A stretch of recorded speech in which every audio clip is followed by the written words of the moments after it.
마테오가 전한 거룩한 복음입니다. 주님 영광 받으소서. 그때 예수님께서 제자들에게 말씀하셨다. 너희는 씨 뿌리는 사람의 비유를 새겨 들으라. 누구든지 하늘나라에 관한 말을 듣고 깨닫지 못하면 악한 자가 와서 그 마음에 뿌려진 것을 빼앗아 간다.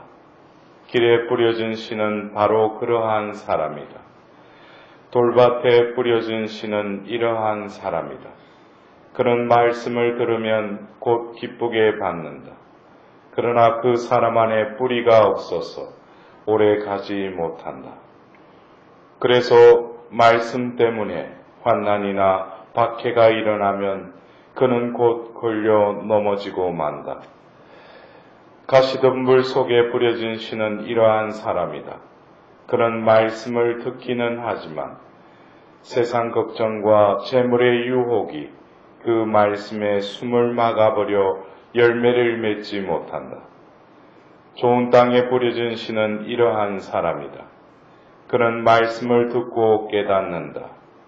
그런 사람은 열매를 맺는데 어떤 사람은 100배, 어떤 사람은 60배, 어떤 사람은 30배를 낸다. 주님의 말씀입니다. 그리스도님 참여합니다.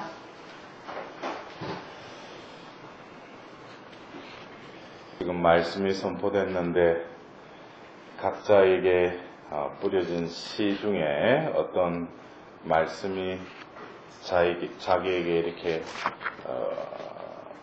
주신 말씀으로 와닿은 말씀이 있어요? 제가 매번 이 교회의 신비 안에서 여러분들 너무 신비주의로 빠지지 마셔. 지금 예수님이 이 씨 뿌리는 사람 비유를 말씀하셨는데 여러분들 분명히 들었잖아요. 그러면은 말씀이 안착을 해야 될 거 아니야. 그러니까 무슨 말씀이 나에게 와닿았느냐 이거예요. 제가 조금 발음이 좀 이상해요. 우리 수도의 다른 외국 신부님들은 좀 이해를 해요. 발음이 그렇다든지. 그러나 웬만한 건 다 알아듣잖아요. 근데 이 말씀을 들을 때 자기에게 이렇게 와닿는 말씀이 있으셔요? 우리가 자꾸 이거를 머리로 생각하려고 하니까 말씀을. 말씀은 생명이에요, 생명. 제가 그래서 이 씨 뿌리는 이 비유의 말씀을 제가 들으면서 제가 신학생 때 그랬어요. 분명히 이 말씀이 나에게 뿌려지면은 나에게 주어진 오늘 나에게 또 살아갈 생명을 분명히 하나님이 나에게 싹을 돋게 하고 또 열매 맺게 해주실 것이다. 그래서 제가 보통 그 잠자리에 들기 전에 그날 그 다음날 복음을 읽고 이것은 뭐겠어요?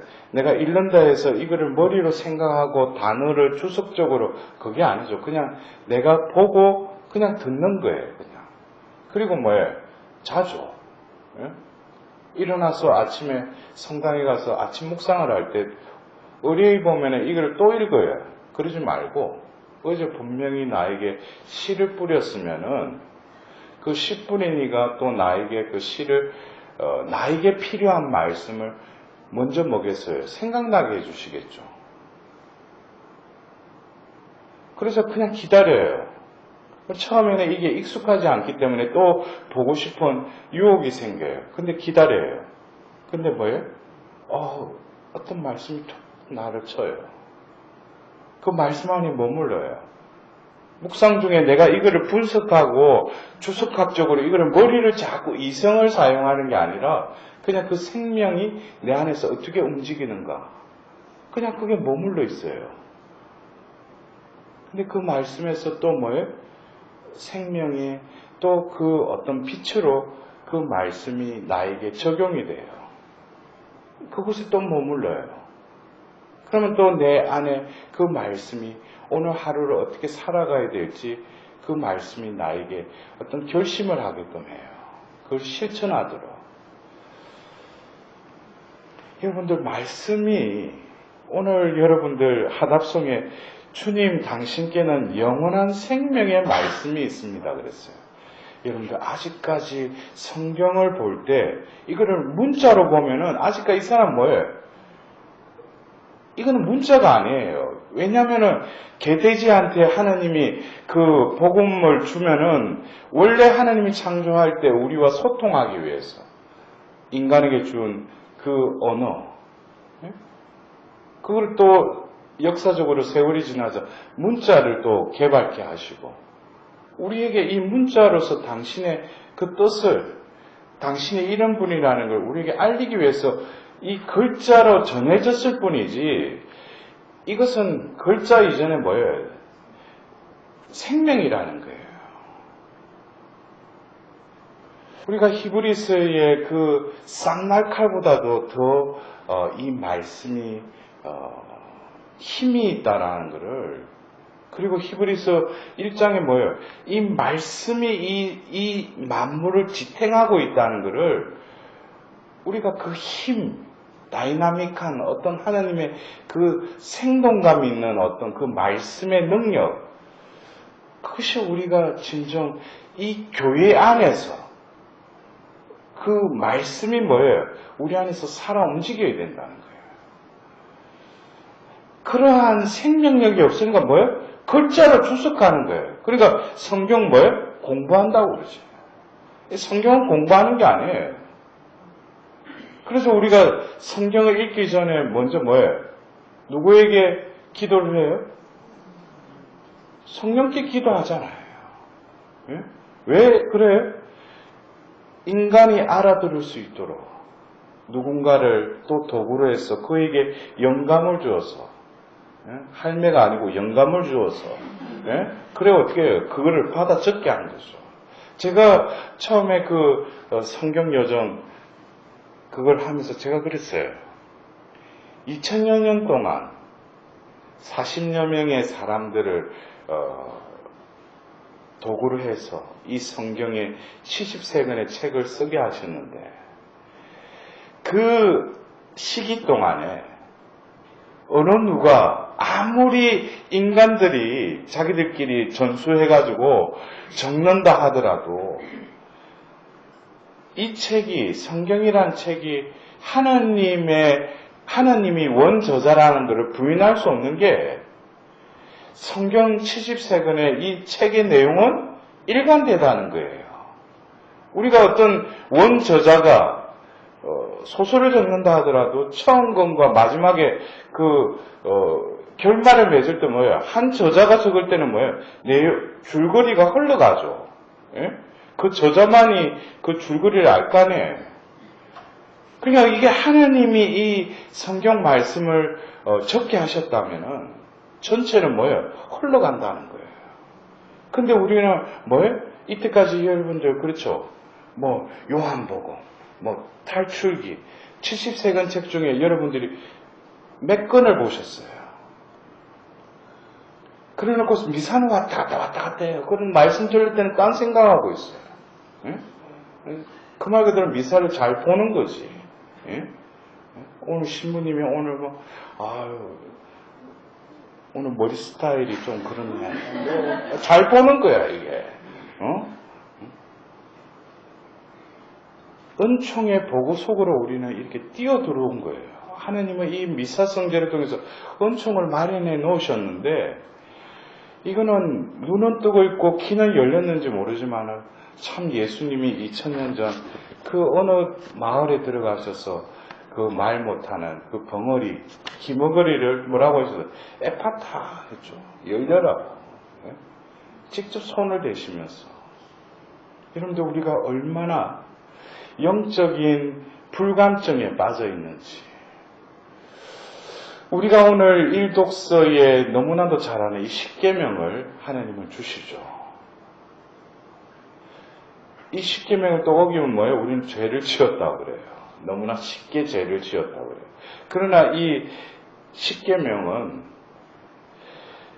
바로 그 19장부터 이어서 23장까지는 바로 유목민이었던 그 이스라엘 백성들, 떠돌이였던 그들을 뭐예요? 하나님이 아브라함을 부르시고 그때부터 준비시키셔서 결국 그들을 홍해바다를 갈아서 그들을 탈출시키고 나서 하나님께서는 이제 본격적으로 뭐예요? 그들과의 관계를 맺기 위해서 그들을 시나이산으로 데려가시죠. 그리고 거기서 뭐예요? 바로 탈출기 19장에서 23장에 계약을 맺는 거예요. 이 십계명을 주시는 것은 계약의 일부분일 뿐이에요. 더 큰 그 바구니는 뭐예요?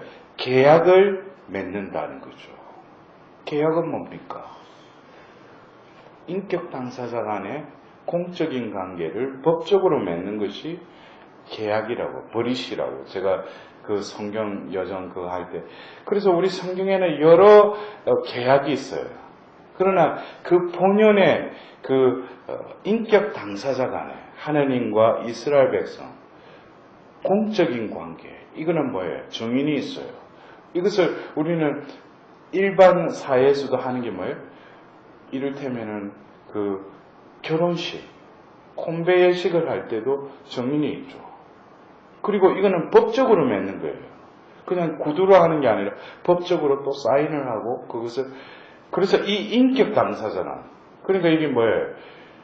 우리가 그 혼인 그 무효되는 그게 조항에도 보면 뭐예요? 강제로 결혼을 강요받았을 때 그때는 뭐예요? 결혼이 성사될 때도 그거는 뭐예요? 파기를 할 수 있어요. 왜? 강제로 했기 때문에. 그러니까 인격 당사자 간의 자유의사로 또 정인을 두고 또 법적으로 맺는 것이 계약이라는 거죠. 그것을 똑같이 그 이스라엘 백성과 하나님이 계약을 맺으셔요. 거기에서 어떻게 보면은 사인하는 것처럼 너가 이제 나는 너희의 하나님으로서 어떻게 너희를 보호해주고 너희를 인도해서 약속의 땅으로 들어가서 이제 너희들이 나의 백성임을 내가 이제는 너희들을 인도해 주겠다는 거죠. 그러면은 그에 반해서 뭐예요? 너희는 어떻게? 내가 하나님이 너희들의 그러한 역할을 한다면 너희는 뭐예요? 나의 백성답게 살아야 된다는 거죠. 그렇기 때문에 이 관계는 그냥 뭐 한 번 하고 뒤돌아서는 게 아니라 이 관계는 영원한 관계이기 때문에 탈출기에서는 뭐예요? 계약을 맺고 나서 마지막 그 마무리를 하면서 제단과 백성을 향해서 그 짐승의 피를 뿌리죠. 그러면서 이거는 뭐예요? blood in bond. 피의 협약을 맺는 거예요. 이거는 어떻게 뗄래야 뗄 수 없는 거죠. 우리 인간 간의 관계에 있어서도 너무나 쉽게 이 관계를 깨는 경우가 있죠. 우리가 이혼하는 경우를 보더라도 여러 가지 또 우리가 이혼을 할 수 있는 여러 가지 어떤 그 예외 조항도 있어요. 예? 그러나 너무나 쉽게 결혼을 해가지고 이혼한대. 왜냐면 성격 차려. 그러면 너희들 왜 성당 가서 혼배 왜 했냐 이거예요. 그 앞에서 분명히 하나님이 맺어주셨으니 사람이 풀 수 없다. 결자해지예요. 하나님 맺을 수 있으니까 하나님이 풀어주시면 풀리는 거예요. 네. 여러분들 이 십계명을 우리는 무슨 지켜야 돼. 아직까지 율법으로 생각한다면 우리는 아직까지 뭐예요? 구약을 살고 있어요. 구약을. 그거를 뭐예요? 완성시키기 위해서 예수님이 이 땅에 오신 거예요. 그래서 예수님 뭐예요? 나는 율법과 예언서를 없애러 온 게 아니라 파괴하러 온 게 아니라 완성하러 왔다고 그랬죠. 어떻게 완성하셨어요? 그분은 바로 몸소 하나님의 아들이 피를 흘리셔서 그 짐승과 모든 희생 제물을 초월하는 근원적인 우리의 죄를 뭐예요? 없애주셨죠. 그리고 새 계약을 맺으시죠. 구약의 그 시나이산에서 맺었던 그 계약을 분명히 하나님과 이스라엘 백성들이 맺었어요. 근데 그들이 이 계명을 지켰어요? 또 613가지의 율법을 지켰어요? 못 지키죠. 그거는. 하나님은 그것까지도 아셨죠. 그래서 제사제도를 만들어 주신 거 아니에요. 근데 하나님이 그들이 뻔히 어길 줄 아는데 왜 그렇게 계약을 맺을 때 이 십계명을 주고 그랬던가? 자신의 힘으로는 이거를 지킬 수가 없다는 거예요. 우리도 아직까지 뭐예요?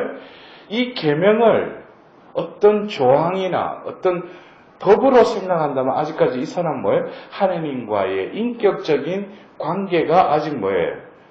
제대로 성립되지 않은 거예요. 그래서 하나님께서는 바로 그들에게 이제 새 계약을 맺겠다고. 그래서 예레미야를 통해서 유다 지방과 내가 새 계약을 맺겠다고. 그리고 더 나아가서 에제키엘을 통해서 뭐라고 하셔요? 너희에게 새 마음을 주고 새 영을 넣어주겠다고. 그러면서 에제키엘서 36장 27절에는 너희가 지키려고 했던 법규와 규칙들을 내가 지키게 해주겠다 그래요. 이제 뭐예요? 하나님의 어떤 세션이 있죠. 하나님이 어떤 이스라엘 백성들을 부르시고 모으시고 계약을 맺으시고 또 그들이 얼마나 악순환 어떤 역사를 또 성경은 보여주다가 이제 유배 시기에 가서 에제키엘 예언자를 통해서 이제 너희들 지키려고 해도 지키지 못하는 거 이제 어떻게 지키게 해주겠다 이거죠.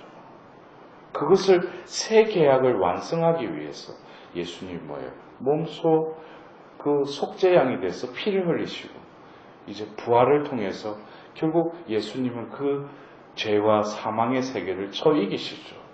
그럼 그것이 끝이 아니에요. 이것은 어떤 구약의 홍해바다를 가르는 것이 구약의 파스쿠아라면은 신약의 파스쿠아는 뭐예요? 죄와 사망의 세계를 건너가서 영원한 생명의 나라로 나아간 것. 그게 신약의 파스쿠아 아닙니까?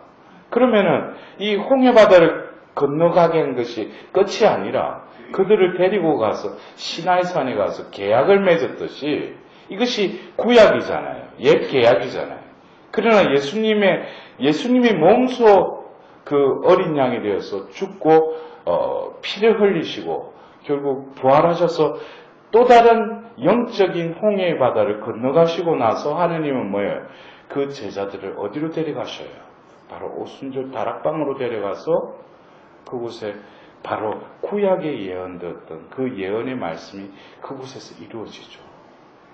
그래서 예수님께서 최후의 만찬을 하시고 이제 붙잡히시기 바로 직전에 여러 가지 세 계명을 말씀하시고 이어서 14장에 보호자 성령에 대해서 말씀해 주셔요.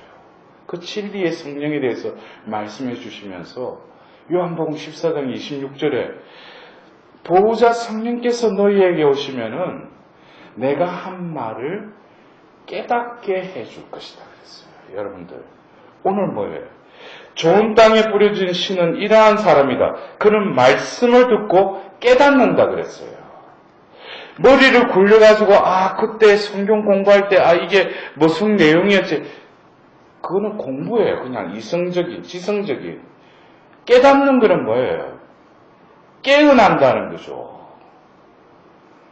누가 그거를 깨닫게 해주신다고 했어요? 요한복음 14장 26절에 그 보호자 성령이 오시면은 그 말씀을 깨닫게 해줄 뿐만 아니라 내가 너에게 한 말을 기억하게 해줄 것이다. 이랬어요. 여러분들 제가 그래요. 저 신문이 성경을 많이 읽네. 많이 읽어서 저렇게 암송하고 외워가지고 저는 절대 안 그래요. 제가 무슨 말씀을 한 10년 전부터 제가 말씀으로 기이해서 말씀을 또 다시 먹기 시작했지만 결국 뭐예요? 내 안에 계시는 성령께서 하신다는 거예요. 머리로 그냥 정리해가지고 그거는 자칫하면 자신의 소리일 수 있어요. 그거는 열매가 없어요. 네? 나를 통해서 성령이 안에서 움직이신다는 거예요. 제가 신학생 때 모르고 그냥 나에게 뿌려진 씨가 또 나에게 필요하면 싹을 맺게 하고 싹을 돋게 하고 또 줄기를 맺게 하고 열매를 맺게 해주시겠지. 그냥 단순한 생각으로 그걸 했는데 말씀이 내 안에 살아 움직이는 거예요. 예? 그리고 저는 어떤 때 그 말씀을 가지고 계속 꼬른치나 짧은 하살 기도로 계속 바쳐요. 예? 숨을 쉴 때마다. 예? 그 말씀이 나의 삶을, 나의 어떤 악습을 변화시켜요. 말씀이 왜? 힘이 있으니까. 엄청난 파워가 있는데 뭐예요? 그냥 글자를 보니까. 그래서 우리가 진정으로 성령 충만하고 성령에 이끌리는 사람들은 뭐예요? 말씀에 이끌리지 않을 수가 없다는 거예요. 말씀을 볼 수밖에 없어요. 또 말씀을 간직할 수밖에 없어요. 네? 그리고 말씀이 내 안에 이루어질 수밖에 없어요. 왜? 성령께서 하시는 일이 그 일이니까. 그러니까 뭐예요? 기가 고급이 돼가지고 가서 어떤 강사들 이야기 들으면, 야, 저 신부 말 잘하네. 말 잘해. 그러니까 삶의 변화는 없어요. 왔다 갔다 하면서 그런데 쫄쫄거리고 뻐뻐거리고 찾아다녀. 우리가 무슨 말씀을 많이 어떤 지식적으로 많이 듣기 위해서 여러분들 그래? 옛날에는 우리처럼 이렇게 글자가 인쇄술이 없었기 때문에 성직자들도 성경 못 읽은 사람도 많아요. 예? 구텐베르크 해가지고 그 인쇄술이 어떤 개혁이 일어나면서 이 성경이 복사가 되어서 우리한테 이렇게 주어졌지. 요 근래에도 보면 성경을 읽고 싶어도, 생명의 말씀을 읽고 싶어도 읽지도 못해요. 예? 또 누군가 번역을 해야 될 거 아니에요. 옛날에 구약은 히브리어, 신약은 히랍으로 적혀있는데 그걸 어떻게 다 공부하는 사람은 어떻게 읽어요? 우리한테 이렇게 이 편안한 세상에 살면서 이 말씀을 읽을 수 있게끔 한다는 거. 우리는 복된 시대에 살고 있는 거예요. 근데 뭐예요? 말씀은 또 다른 수면제죠. 읽으면 아주 나에게 달콤하게 다가오면서 뭐예요? 잠을 제쳐가죠. 여러분들 어떤 때는 말씀이 어떻게 계속 살아서 너울너울거리면서 넘실넘실해요. 그러면 어떤 현상 속에서 내가 하면은 말씀이 톡톡톡 튀어나와요. 예? 우리가 교회에서 진정한 성령이 이끌어 가시는 그 말씀의 생명력. 그러나 성령께서는 우리에게 무엇을 우리에게 이끌어 가셔요? 영원한 생명으로 이끌어 가시죠. 그래서 오늘 우리는 본기도문에 어떻게 보면 오늘의 이 말씀의 전례에 주님의 종들에게 자비를 베푸시고 주님의 은총을 인자로이 더해 주시어 믿음과 희망과 사랑으로 언제나 깨어 주님의 계명을 충실히 지키게 하소서 그랬어요. 우리는 앞부분은 다 생략하고 내가 그냥 신자니까 계명을 지켜야지. 근데 뭐예요? 주일미사 걸었다 그러면 또 고의소 가가지고 주일미사 몇 번 그랬습니까? 그래야지 영성치 할 수 있다. 그거 유일한 조건. 근데 뭐예요? 그거를 거슬러 가면 이 계명을 충실히 지키게 하는 것은 뭐예요? 믿음과 희망과 사랑이 그 계명을 지키게 해준다는 거예요. 그것은 이미 뭐예요? 세례 때 주입도 대신덕으로 우리에게 하나님이 선물로 이미 우리에게 부어주셨어요. 우리 안에 다 주셨다고요. 그래서 내가 믿음과 희망과 사랑의 그 덕이 성장하고 내 안에 살아 움직이고, 그래서 저는 참 이 팔로티해의 창립자이신 빈센트 팔로티 성인이 그 시대의 로만 가톨릭의 교회가 위기에 봉착됐을 때 여러 가지 교회의 쇄신을 하려고 여러 가지 운동이 일어났는데 그 성인은 그러한 모든 그 현상들 속에서 중요한 것은 뭡니까? 하느님 백성의 믿음을 되살리고 사랑의 불을 불붙여라. 다시 불붙여라. 너무나 좀 피상적이에요. 근데 뭐예요? 그거는 근원적이고 근본적인 문제를 건드린 거예요. 결국 뭐예요? 우리가 신앙다워지려면 하느님이 우리에게 주신 그 선물을 뭐예요? 다시금 되찾아야죠. 그리고 다시금 뭐예요? 하느님께 내 믿음, 희망, 사랑, 여러분들 내가 믿음이 있으면은 여러분들 십계명에 그걸 죄를 지을 수 있겠어요? 내가 영원한 생명에 대한 희망으로 살아간다면 이것에 얽매이겠어요? 진정한 하나님이 주신 사랑이 내 안에 가득 차 있다면 이것을 안 지킬 수밖에 없다는 거죠. 그래서 결국은 뭐예요? 계명이라는 건 지켜야 할 대상이 아니라 씨가 뿌려져서 싹이 맺고 줄기가 자라면서 그 가지에 맺어지는 데 있어서 보이지 않는 영양분이라는 거예요. 자양분이라는 거예요.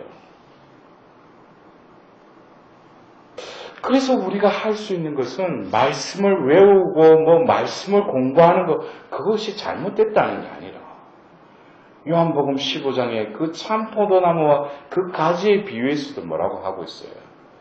많은 열매를 맺는 그 전제 조건은 너희가 내 안에 머무르고 내가 너희 안에 머무르면 많은 열매를 맺는다고 그랬어요. 여러분들 이걸 깨달아야 돼요. 자기 딴에는 이렇게 해가지고 하면은 하나님께 열매 맺게 해주고 그건 지 생각이지. 하나님은 뭐예요? 모든 것을 우리한테 완비해 주셨다는 거예요. 근데 그거를 주어진 것을 발견하지 못할 뿐만 아니라 주어진 것을 뭐예요? 또 하나님께서 성장시켜 주시는 그것에는 관심이 없어요. 왜? 눈에 보이는 것이 지가 생각하는 세상이라고 생각하니까. 눈에 보이지 않는 세상이 더 원대하고 더 풍요롭고 더 찬란한 거예요. 여러분들 그래요. 우리가 어떤 때는 열매를 눈에 보이는 그 과일로 생각하는데 그거 아니에요. 하나님이 맺어주시는 그 열매는 적시성이 있어요. 그 순간에 바로 열매 맺어버려요. 근데 뭐예요? 시간과 공간을 초월하는 하나님의 그 능력은 머무르는 자, 일치하는 영혼에게는 그 순간에 내가 뭐예요? 그냥 하나님한테 머물러 있는데 그 열매가 뭐예요? 저 유럽이나 저 미주 지역에서도 열매 맺는다는 거예요. 그 존재가 없어도 뭐예요? 열매 맺죠. 왜? 썩지 않는 열매니까. 여러분들 우리가 안 그래? 파우스티나 수녀님이 그 짧은 그 생애 동안에 예수님 만나서 했던 거, 그 성녀가 또 발현 목격했다고요. 어디 사람한테 이야기했어요? 고위 사자에게만 이야기했잖아요. 그리고 죽고 나서 뭐예요? 자신의 이제 존재가 이 지상에서는 없어졌어요. 근데 뭐예요? 그 열매가 지금 뭐예요? 전 세계로 퍼져서 열매가 맺잖아요. 이것이 바로 뭐예요? 영원한 생명의 말씀의 열매라는 거예요. 여러분들 어쩌면 우리가 너무나 제한적이고 너무나 어쩌면 유한한 존재이기 때문에 이 영원한 생명의 말씀 앞에서 그 속으로 들어간다는 것이 너무나 힘들죠. 그러나 뭐예요? 우리가 무조건적으로 우리에게 모든 것을 베푸는 분에게는 조건적으로 들어가면 이게 희가 맞지 않아요. 네? 우리가 미사를 봉헌할 때도 뭐예요? 자신이 미사 지향을 놓고 제대 위에 올려놨으면은 그것은 뭐예요? 하나님께 이제 고했다는 거죠. 그러면은 미사 참여할 때 무조건적으로 미사에 참여해야 돼요. 왜? 하나님은 무조건적으로 우리에게 베풀어 주시니까.